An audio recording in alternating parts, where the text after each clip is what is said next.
le confinement qui était censé être mis ce matin rentré en vigueur, il est d'abord repoussé ce soir à partir de 7h, et même le confinement ne sera pas le même qui avait été prévu jusqu'à hier soir.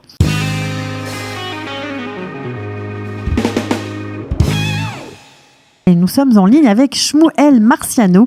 Shmuel Marciano qui est membre du conseil municipal de la ville de Jérusalem et qui nous fait le plaisir de répondre à nos questions ce matin concernant le confinement de certains quartiers de Jérusalem. Shmuel Marciano, bonjour. Bonjour Cathy. Alors ravi de vous retrouver. D'abord on va faire le point avec vous sur combien de quartiers de Jérusalem sont soumis au confinement depuis ce matin. Alors, juste pour vous mettre, comme on dit, vous mettre à la page,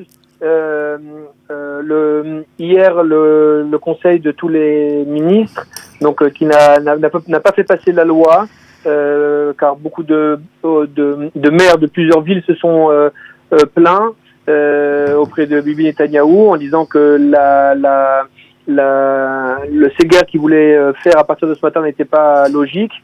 Donc, il y a tout un changement de programme. Et c'est censé passer à la Memchala ce matin, au conseil à la Memchala, pour passer donc le confinement qui était censé être mis ce matin rentré en vigueur, il est d'abord repoussé ce soir à partir de 7h, et même le confinement ne sera pas le même qui avait été prévu jusqu'à hier soir. Alors, on s'oriente vers quoi justement ? Alors voilà, là où on va maintenant, et ça va être décidé dans les heures qui suivent, c'est se faire un confinement le soir. Ça veut dire tous les soirs à partir de 19h, jusqu'à 5h du matin. C'est une espèce de couvre-feu. Voilà, un couvre-feu, exactement. Ce sera un couvre-feu de 19h à 5h dans 40 villes différentes en Israël, dont certains quartiers de Jérusalem sûrement, mais ce sera 40 villes, beaucoup de villes et de moshav arabes et des villes religieuses. Voilà, on parle de 40 yeshuvim, je crois, qui vont aussi être sous cette espèce de Voilà, et donc l'idée, c'est en vérité de fermer. Donc les gens ne pourront pas sortir que dans les 500 mètres autour de chez eux. Tout ce qui ne sera pas obligatoire, comme la coupe trolim ou une épicerie, etc., sera fermé. Donc tous les restaurants, tous les salles de sport, tout ça sera fermé à partir de 19h tous les soirs jusqu'à 5h du matin.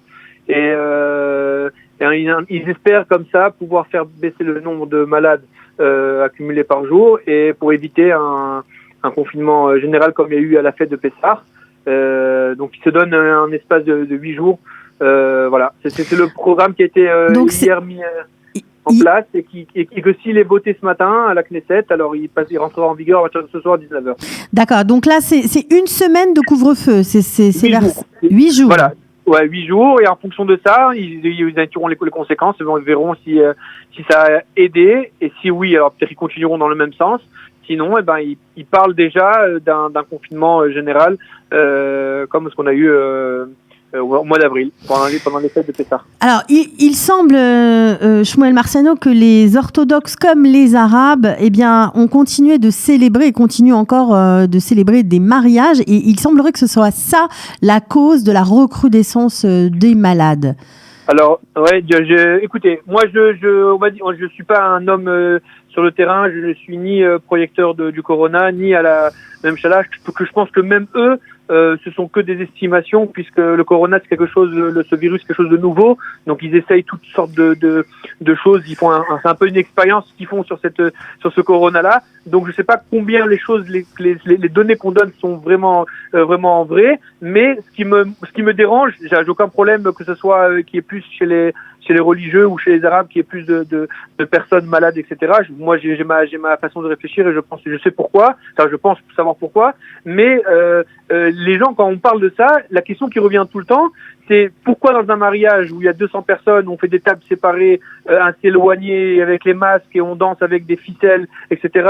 Ça serait la raison où il y a plus de contamination de l'un à l'autre, et que quand on fait des manifestations à Belfort, en bas de chez le Premier ministre Bibi Netanyahou, où là-bas on est par milliers, uns sur les autres, sans la plupart sans masque, etc., que là-bas il n'y a pas de contamination du tout. C'est bon, c'est pas Alors, il y a quelque chose qui n'est pas logique. Pourquoi 200 personnes se contamineraient quand ils font attention et 1000 personnes qui font pas attention se contamineront pas? Donc, quand on aura une réponse à cette question, je pense qu'on pourra expliquer si vraiment les mariages, etc., c'est la cause de toute la contamination dans le monde religieux et dans le monde orthodoxe et dans le monde arabe. Bon, alors certains maires, en tout cas des villes arabes, n'hésitent pas à dire que oui, c'est bien la raison de la contamination dans leur village, parce que c'est vrai que récemment, il y a eu des mariages qui ont même duré 3 jours avec des centaines de personnes, et pour certains maires, c'est une des raisons c'est une explication qu'on peut donner. Alors justement, donc, oui, est-ce que la mairie dans le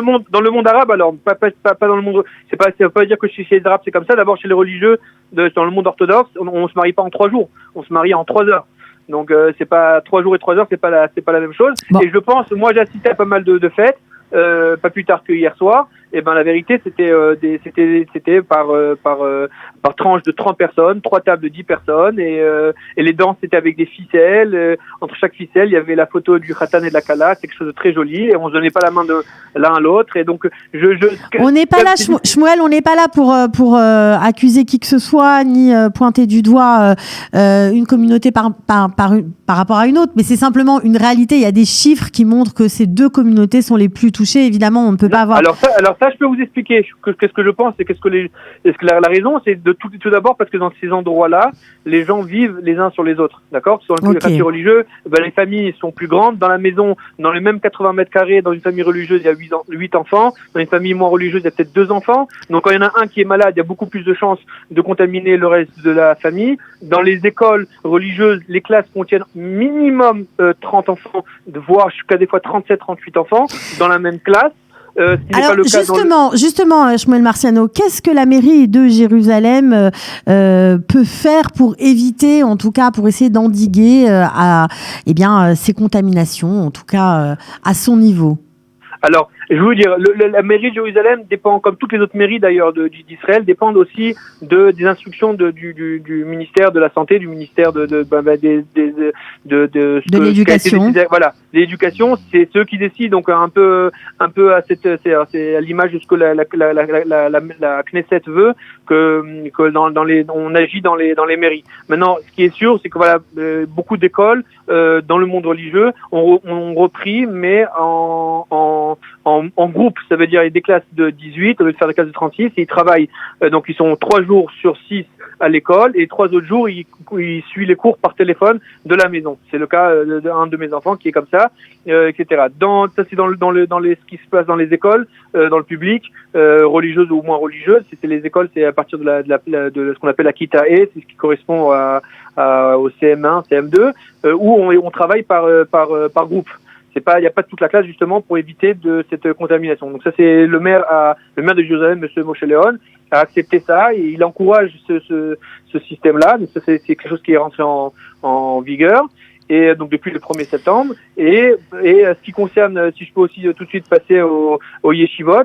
Alors les yeshivot, on peut différencier les yeshivot ketanot, ça veut dire pour l'âge entre 14 ans et 17 ans, et ce qu'on appelle les yeshivot gdolot, donc c'est ce qui correspondrait entre guillemets en parallèle au lycée, où là ils ont décidé, la plupart des rabbanim, donc des rachis yeshivot, de rentrer les bachurim depuis le mois de Elul, donc Rosh Chodesh Elul, c'est là où on reprend les cours dans les yeshivot par le 1er septembre jusqu'au lendemain de Kippour. Donc c'est une durée de 40 jours où les enfants ne sortent pas de chez eux, ne sortent pas de la yeshiva, ils restent là-bas pour éviter justement, et que même s'il y a une contamination interne, alors comme beaucoup de yeshivot en Israël sont devenus eux-mêmes des malonies, des endroits, des hôtels de Corona. Donc de toute façon ils sont entre eux, ils sont malades, et ils sont entre eux, c'est comme si les gens qui sont jeunes, donc généralement il n'y a pas de problème de complications médicales, etc. Et ils restent justement entre eux pendant ces 40 jours. Il y a une surveillance médicale, il y a quelque chose ou il n'y a rien? Oui, bien sûr. Dans les yeshivot, les yeshivot, quelques-unes à Jérusalem et en dehors de Jérusalem, là où c'est devenu officiellement un hôtel de Corona, il y a d'abord l'armée qui est autour pour justement se garantir que personne ne sorte pendant cette période-là, parce qu'ils sont eux-mêmes comme dans tous les hôtels, contagieux exactement. Et il y a aussi, ils viennent de faire de temps en temps je ne connais pas exactement, je sais pas si c'est tous les 10 jours, ou de faire un contrôle pour vérifier ceux qui l'ont eu, qui ont guéri, et ceux qui l'ont pas encore eu, etc. Donc oui, bien sûr qu'il y a un contrôle qui est géré par la Médina. Shmuel Marciano, je voudrais revenir sur les quartiers rouges à Jérusalem, même si le confinement n'a pas démarré. Est-ce que vous pouvez nous les citer? Alors, c'est pas, je peux pas vous les citer parce que le Misrad Habriout eux-mêmes n'ont pas. Hier, on a reçu justement à travers le maire un message du ministère de la Santé en disant surtout faites attention de ne recevoir toutes les listes que vous recevrez jusqu'à demain. C'est des listes qui sont fausses. Et nous, ils sont en train de travailler dessus. Je vous donne un exemple, parce que moi, j'habite là-bas. Beit Vagan, la semaine dernière, a été considéré comme un quartier rouge. Et ce matin, j'ai vérifié, parce que je savais que vous allez m'appeler, je savais au plus c'est là où j'habite. Elle est passée à vert. Tout dépend le nombre d'examens qu'il y a eu le même jour dans le quartier et le nombre de résultats de gens malades. Donc ça varie. Il suffit que des fois ça se joue à 0,01% pour qu'un quartier passe de rouge à vert ou à orange ou le contraire. Donc alors vous avez parlé Shmuel Marciano aussi de la densité d'enfants par famille, des familles nombreuses de Jérusalem et pour qui c'est très compliqué de mettre en place et d'appliquer ce confinement. Est-ce que la mairie de Jérusalem va peut-être lancer en tout cas un projet pour essayer de séparer les familles et de mettre, on va dire, ensemble les malades et de protéger ainsi les membres de la famille qui n'ont pas été touchés par le virus? Alors oui, bien évidemment, c'est très très bonne question. Depuis le début du corona, donc depuis le mois d'avril, fin mars, début avril, à la mairie, il y a un service qui est responsable que de ce domaine-là. C'est-à-dire qu'une fois qu'on repère qu'il y a dans une famille 2-3 malades, on les appelle et on essaye de les convaincre de sortir de chez eux, parce que qui dit qu'il y a 2 malades, il risque d'en contaminer d'autres, que ce soit dans la maison même, ses frères et sœurs, ses parents, ou encore des voisins qui sont juste à côté, comme on vit assez les uns sur les autres et dans les quartiers religieux. Et donc il y a un service qui appelle et qui essaie de convaincre les gens. Et quand ils acceptent, alors on vient les chercher en ambulance et on les amène de ce qu'on appelle, ce qu'ils ont appelé ici les malonites, et des hôtels de Corona. Il y en a plusieurs à Jérusalem qui sont des hôtels qui sont venus et donc on amène les gens là-bas. Là-bas, les gens de toute façon qui sont là-bas sont tous des gens malades, donc ils n'ont pas besoin de faire attention ni le port du masque, ni faire attention de ne pas, puisqu'ils sont tous dans le même cas, ils sont tous malades. Et le seul problème qui existe, c'est que quand c'est un enfant, et l'enfant il est mineur, on ne peut pas, d'après la loi, l'amener dans un hôtel de Corona s'il n'est pas accompagné par un adulte. Donc ça, quand c'est le cas où c'est les enfants qui sont malades, les choses un peu plus compliquées. Donc il faut s'assurer d'avoir dans la maison une chambre où on peut faire là-bas le confinement pendant le reste des jours qu'il faut jusqu'à qu'il puisse ressortir de sa pièce. Il y a plusieurs hôtels au sein de Jérusalem qui sont destinés à ça. Il y en a plusieurs à Jérusalem même donc l'État, la mairie à travers l'État, ont pris donc des hôtels qui de toute façon ne fonctionnaient pas parce qu'il n'y avait pas de tourisme. Donc ils ont pris des hôtels qu'on appelle l'hôtel Corona et ils sont payés par l'État. Et on les envoie là-bas. Il y a des hôtels aussi, même un peu à la sortie de Jérusalem. J'ai oublié le nom du Moshav, à côté, pas loin de Jérusalem, à un quart d'heure de la cité de Jérusalem, où là-bas il y a 2 hôtels aussi qui sont pour les gens de Jérusalem qui sont malades. On les envoie là-bas. D'accord. Donc, en tout cas, la mairie essaye de lutter aussi contre cette oui, et je vais vous dire épidémie. Juste puisque moi je suis en contact avec le maire presque tous les jours, c'est le chiffre ne fait qu'augmenter. C'est-à-dire de plus en plus les gens. Il a fallu au début, c'était dur de convaincre les gens. Les premiers qui l'ont fait, justement, après eux-mêmes, ils racontent à leurs amis, à leur famille, à leur communauté, en disant qu'eux-mêmes ils l'ont fait et que c'était beaucoup moins grave que ce qu'ils pensaient. Au contraire, comme ils étaient tous malades, donc ils ont appris à connaître d'autres personnes. Il y avait le cadre, souvent il était joli. Bon, ils avaient recevé des repas. Donc c'est vrai que c'était mieux là-bas que de rester à la maison dans une pièce enfermée pendant plus de 14 jours. Bien sûr. Donc juste pour terminer, une dernière question. Est-ce que la chaîne de solidarité qui a été mise en place, on le sait pendant le premier confinement, est-ce que cette chaîne de solidarité va marcher pendant le couvre-feu s'il est effectivement voté ce soir à 19h ? Bien évidemment, et je vais vous dire plus que ça, que cette chaîne de solidarité, elle a continué même pendant la deuxième vague.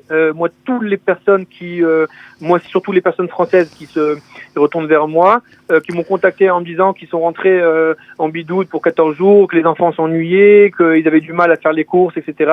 Eh ben, tout de suite, je les ai inscrits au service qui est spécialisé à la mairie, et dans les 24 heures, ils recevaient des jouets pour les enfants, de l'occupation pour les parents, des livres, des jouets, souvent des repas aussi. Pour Pessah, il y avait des grandes caisses pour les 8 jours de Pessah. Et même celui qui a vraiment besoin, qui n'a pas de voisin, etc., et même un service qui vient, ce qu'on appelle le Pikoud Haoref, qu'on peut les appeler, et venir même descendre la poubelle de la maison jusqu'à la poubelle en bas de l'immeuble. Extra. Donc, il y a beaucoup de...